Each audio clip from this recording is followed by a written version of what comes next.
اللهم صل وسلم وبارك عليك يا حبيبي يا رسول الله. ازيكم متابعين عاملين ايه؟ انا جايه لكم النهارده بمحشي بقى كرنب، زي ما وعدتكم ان انا قلت لكم ايه، استنوا مني محشي الكرنب على القانون. فان شاء الله هنعمله النهارده، وهقول لكم على السر اللي يخلي الحله ما تاخدش معاكي تعب في الغسيل لما تيجي تغسليها وما تتخضيش منها.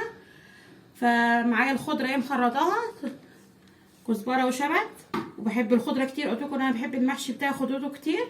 ومخرطه البصل معايا هنا، ومعايا التوابل ملح وفلفل وسنه كمون صغيره.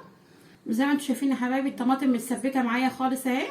بعملها من غير زيت ولا سمنه ولا اي حاجه خالص، وما بقليش ببصل. انا يا جماعه بحب المحشي بتاعي ني في ني، ما بحبش اقلي ولا اسبك ولا اي حاجه. هي الطماطم بس كده من غير، بحط لها السكر بس عشان الحموضه بتاعتها، ولا بحط زيت ولا سمنه ولا اي حاجه. وبخلط الخضره لوحدها والبصل لوحده زي ما حضراتكم شايفين كده، وبروح دعكه البصل بالملح والفلفل والكمون. بعمل كله ني في ني. اقلب بقى البصل على الخضره، وهجيلكم وانا بحشي بقى. طبعا يا حبايبي احنا سلقنا الكرنب مع بعض قبل كده، وعامله لكم تفريس الكرنب، فقلت بقى ملوش لازمه ان انا اطول في الفيديو. فعشان كده انا سلقه الكرنب ومجهزاه، ومعانا الخضره اللي هي بتبقى اول عيدان الخضره لما بتيجي تخرطيها للمحشي. بحبها في الارضيه، بتدي ريحه حلوه. تفرشيها كده مع ورقتين 3 يكونوا خضر كده، فيش ارضيه المحشي،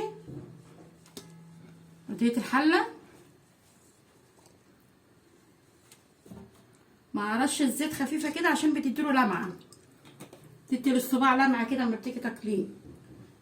وهحشي بقى يا حبايبي معاكم كده. انا هحشي بس وحدتين قدامكم، وبعدين انا اقعد اكمل الباقي بالطريقه دي.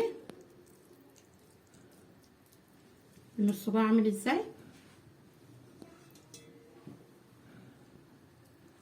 وطبعا ايه ما تروحوش في حته وكملوا معايا الفيديو عشان اقول لكم على السر اللي هعمله في الحله، عشان ان هي ما تيجي تغسليها بقى ما انا هسوي على الكانون، فالحله هتبقى من بره سودا خالص. هقول لكم على السر اللي هو ما تخافيش منه، ما تخافيش من الثمار اللي الكتير اللي في الحله ده، هيطلع معاكي ان شاء الله بسهوله. زي ما حضراتكم شايفين كده بحشي بالطريقه دي، وترصي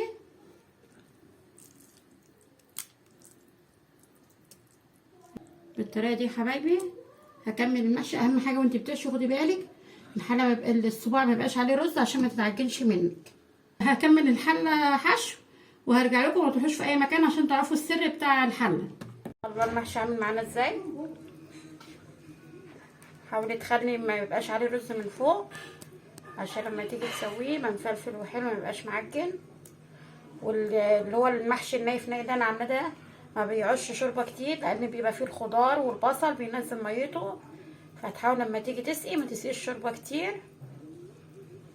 وبس انا بحبه طري شويه بصراحه، مش هكدب عليكم يعني، بحب المحشيه طريه شويه.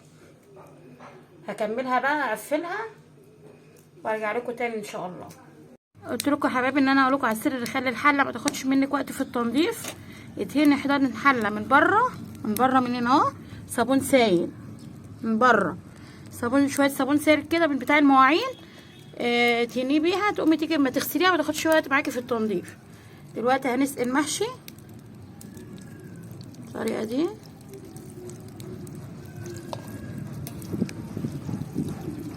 ونحطه بقى على الكانون، تاكلي احلى حبه محشي كانون في منتهى الجمال. الناس بتاعت زمان دي كان اكلهم كله جميل وفي منتهى الجمال، ما شاء الله عليهم، كانوا عايشين حياه حلوه بصراحه. احنا عندنا وسائل الترفيه اليومين دول اكتر، بس هما كانت عيشتهم احسن من عيشتنا دلوقتي. نحطها بقى على الكانون. شايفين الكانون بتاعنا لحد ما تغلي بقى ونهدي عليها. ادي المحشي يا حبايبي.